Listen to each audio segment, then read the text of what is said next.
Hi, my name is Marc Charbonneau, and I'm a strategic marketing and sales training consultant. This video is about my top 3 lessons, or the top 3 lessons that I learned as a pharma brand manager. And I worked in that role in the industry for over 10 years. So, according to Malcolm Gladwell, that would make me an expert. Not so sure about that. I still have a lot to learn. But I did get to work on some great brands. I worked on Aricept, Lyrica, I even got to lead Viagra for 4 years. Had some amazing experiences. Got to do direct-to-consumer television, direct-to-consumer print, direct-to-professional, digital marketing. Really had a great range of experiences when I worked on those brands. Sometimes I loved it. Some days I was so overwhelmed I was wondering what the heck I'd done to get myself into it. But from the good, the bad, and the mistakes that I made, I learned a lot. And this video is really about what my top 3 lessons were. So I'm going to go through the list in reverse. So for me, lesson number 3 was always do some of your market research in the dark. I know that sounds bad, but let me explain.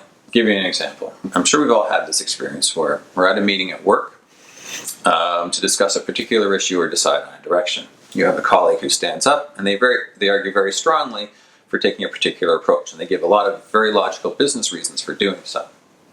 Later that week, you're at an off-site meeting. It's the evening, you end up at the bar, and you're across the table from the same colleague. There's a lot of background noise, lights are lower, you're both having a beer, and you start to talk. Turns out, the reason the colleague was really arguing for that particular approach was all around the fact they felt very passionately about a particular issue. Or maybe it was something political. But bottom line, nothing to do with the logical business arguments. You know, our market research subjects aren't any different.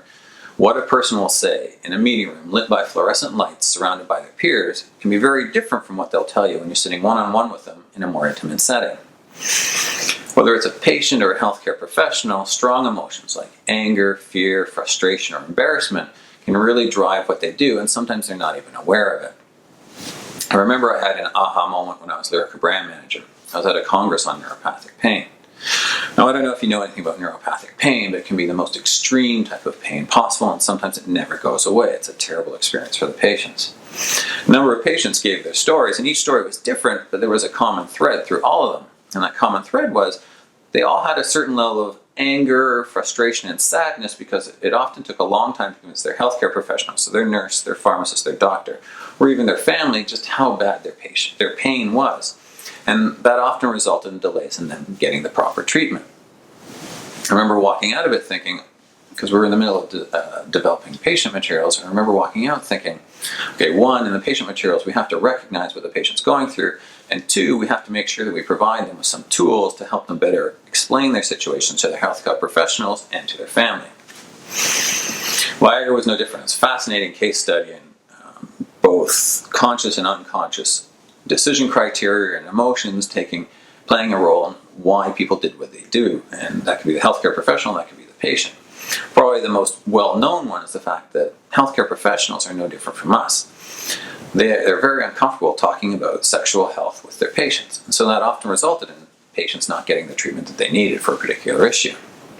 The bottom line is this: absolutely do the market research to determine the rational, the intellectual reasons why the healthcare professionals and the patients do what they do.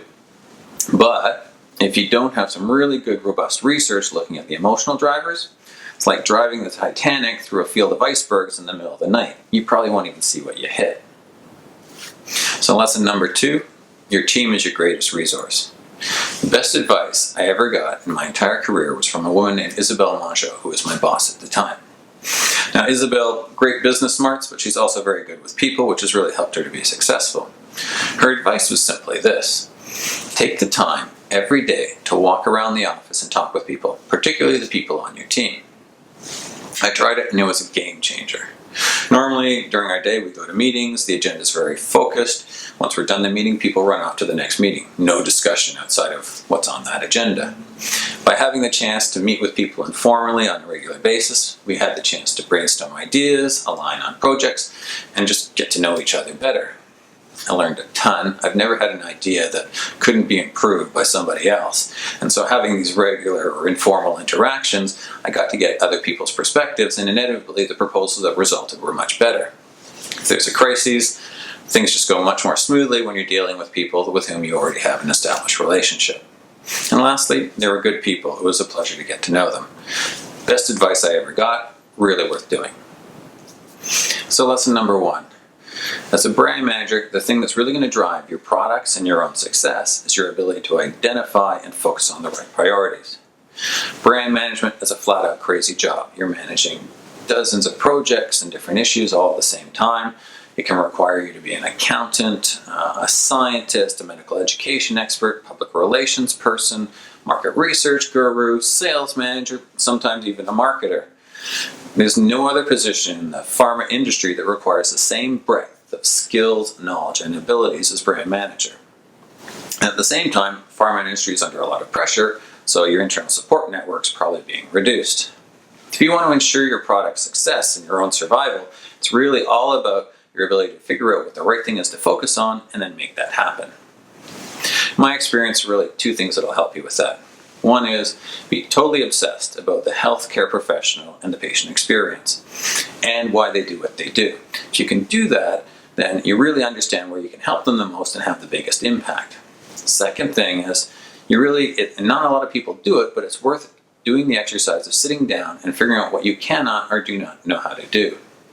When I was Viagra brand manager, a lot of time, effort, and resource have been put into educating healthcare professionals around how to talk to their patients about their sexual health. Despite all the resources, not a lot of progress had been made. Healthcare professionals, many of them just weren't comfortable doing it.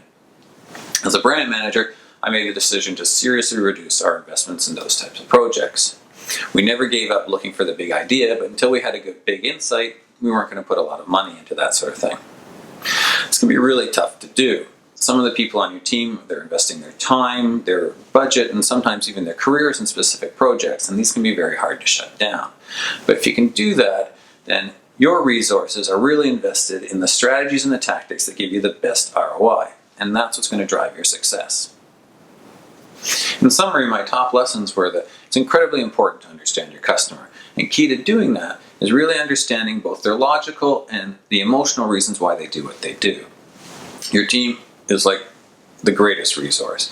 Their perspective, their expertise, and their friendship is priceless. Lastly, critical. You need to figure out what to focus on and then make that happen. Be totally ruthless, cut the things that aren't working well, and use those resources for the things that really are. Hope this information's been helpful to you. My time's up for now, but I'd love to hear what you think about the video. Please feel free to thumbs up, thumbs down, write a comment, subscribe, or contact me directly at marc@solutionsmrc.com. Thanks so much for taking the time to watch this video. Have an amazing day.